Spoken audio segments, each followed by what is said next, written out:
যে সেটার মধ্যে কোনো কিন্তু এখন পর্যন্ত তারা আবিষ্কার করতে পারেননি, যদিও এই বাসার নিচে একটি মঠ থেকে 4 জন এবং আর একজনকে মোট 5 জনকে জিজ্ঞাসাবাদের জন্য থানায় নিয়ে যাওয়া হয়েছে। তো আমরা কিছুক্ষণ পরে হয়তো আরো কিছু আপডেট জানতে পারবো যখন আইন শৃঙ্খলা রক্ষাকারী বাহিনীর সদস্যদের এই আলামত সংগ্রহ শেষ হবে এবং লাশগুলি বের করে নিয়ে আসা হবে। এরপরে হয়তোবা আমরা আরো কিছু আপডেট জানতে পারবো। নয়ন, আপনাকে ধন্যবাদ। দর্শক, গোপীবাগ থেকে জানাছিলেন সহকর্মী নয়ন মুরাদ। ফিরছি অন্যান্য খবরে। বিএনপি নেতৃত্বাধীন 18 দলীয় জোটের ডাকে সারা দেশে শনিবার ভোরে শুরু হয়েছে 83 ঘণ্টা অবরোধ। এখন পর্যন্ত কোথাও কোনো অপ্রীতিকর ঘটনার খবর পাওয়া যায়নি। রাজধানীতে গণপরিবহন চলাচল করছে ভোর থেকেই, স্বাভাবিক ট্রেন চলাচল, তবে রাজধানীর সঙ্গে সারা দেশের সড়ক যোগাযোগ কার্যত বিচ্ছিন্ন। দূরপাল্লার কিছু রুটে স্বল্প পরিসরে কিছু বাস চলাচল করছে। রাজধানীর প্রতিটি গুরুত্বপূর্ণ পয়েন্টে মোতায়েন করা হয়েছে অতিরিক্ত পুলিশ। অবরোধ কর্মসূচি চলবে মঙ্গলবার বিকেল 5টা পর্যন্ত।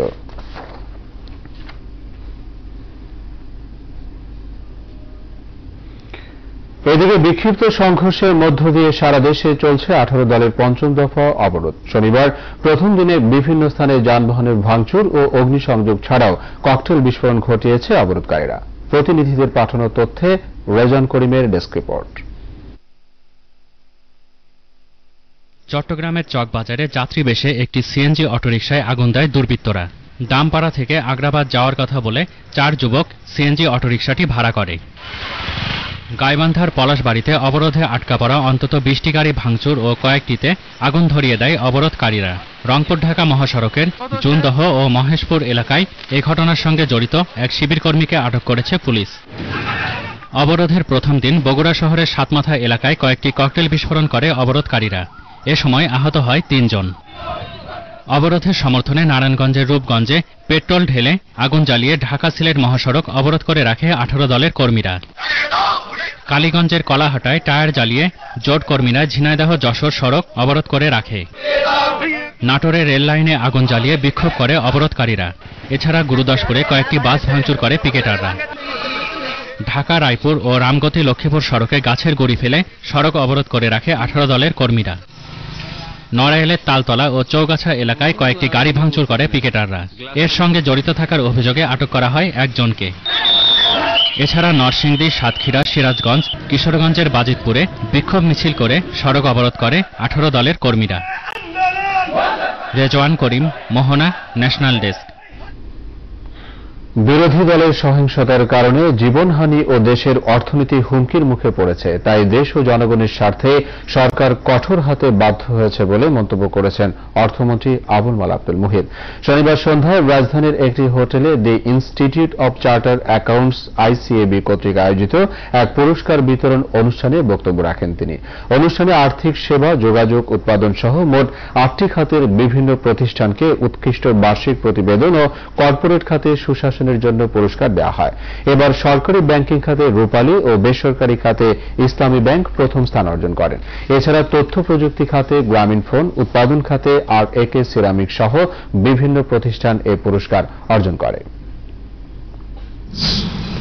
But protests must be proper, and gentlemanly protest can never take up violence, but we have taken up violence.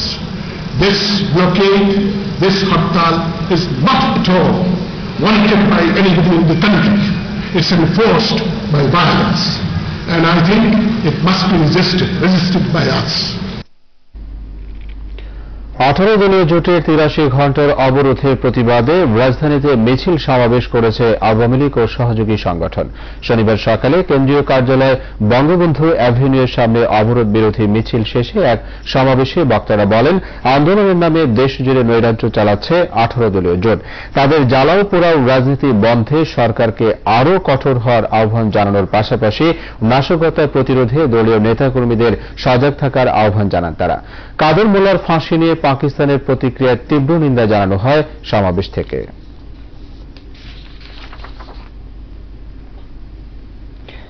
নিজ সংসদীয় এলাকার অবশিষ্ট কাজ শেষ করতে পুনরায় এলাকাবাসীর রায় চেয়েছেন ঢাকা 15 আসনের সংসদ সদস্য এবং একই আসনের আওয়ামী লীগ প্রার্থী আলহাজ কামাল আহমেদ মজুমদার।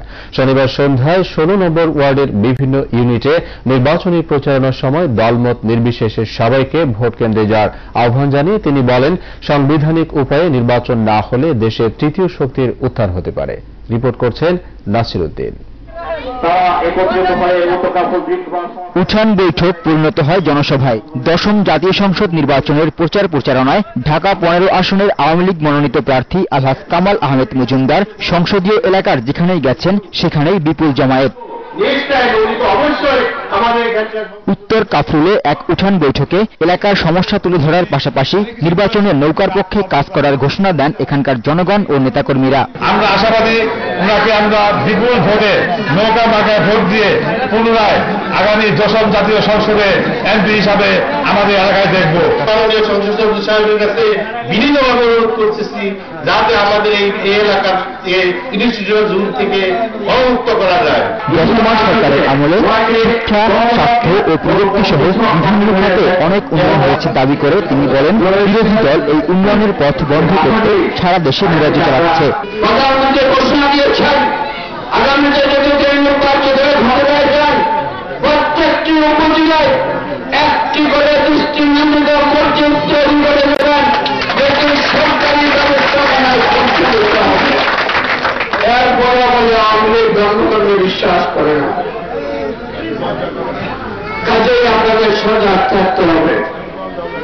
জামাত, হেফাজত এরা একটু শীতে গাথা গ্রামগঞ্জের প্রধানটা ছড়িয়েছে। সব চত্বরে হাজার হাজার হুজুরকে মানে বলা হয়েছে, একজন হুজুরের নাশও পাওয়া যায়নি। পরে দক্ষিণ কাফরুলে গণসংযোগ করেন তিনি। এ সময় এলাকার মুরব্বীরা 5 জানুয়ারির নির্বাচনে কামাল আহমেদ মজুমদারকে নির্বাচিত করার কথা বলেন।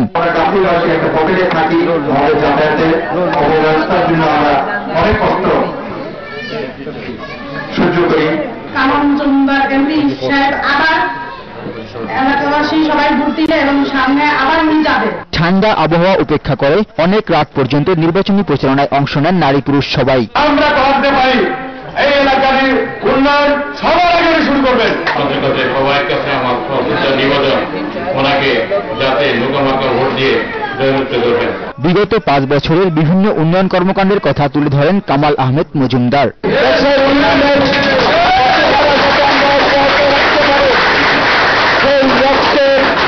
আগামী নির্বাচনের জনপ্রিয় শেখ হাসিনার প্রতীক নৌকা, মুক্তিযুদ্ধের প্রতীক নৌকা, এদেশের আগামী জনগণের প্রতীক নৌকা, সেই নৌকার প্রতীকে আপনারা ভোট দিয়ে জয়যুক্ত করবেন। আর 15 আসনে আমি যদি আপনাদের কাজকাম করে থাকি, আপনাদের এলাকার যদি উন্নয়ন করে থাকে, আপনাদের কাছে আমার দাবি হক,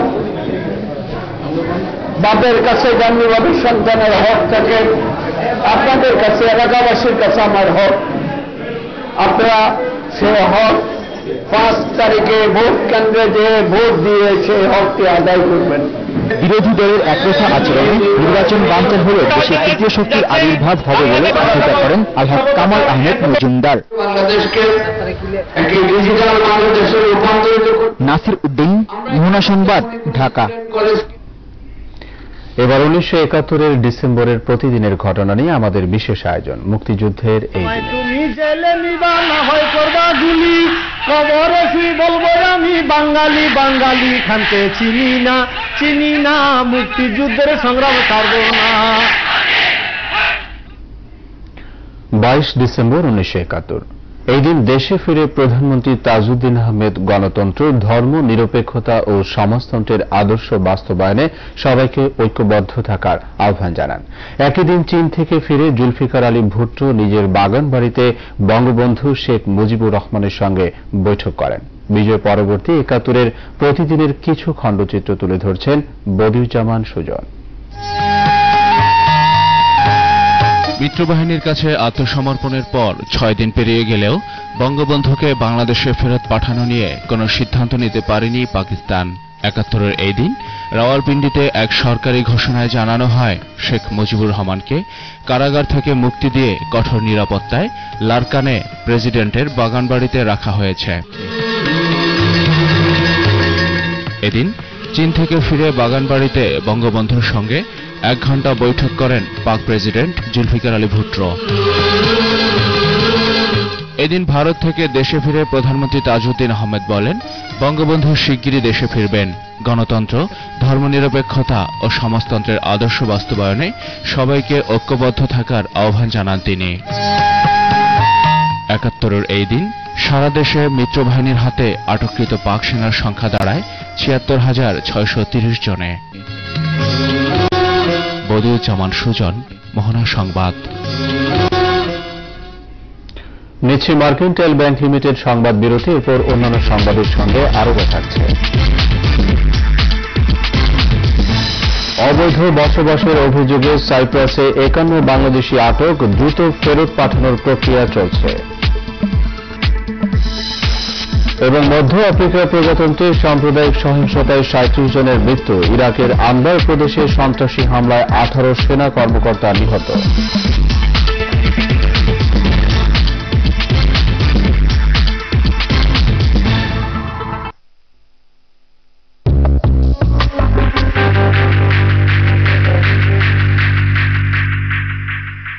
অলিম্পিক ঝাল তেঁতুল ক্যান্ডি যখনই খাবে অলিম্পিক ঝাল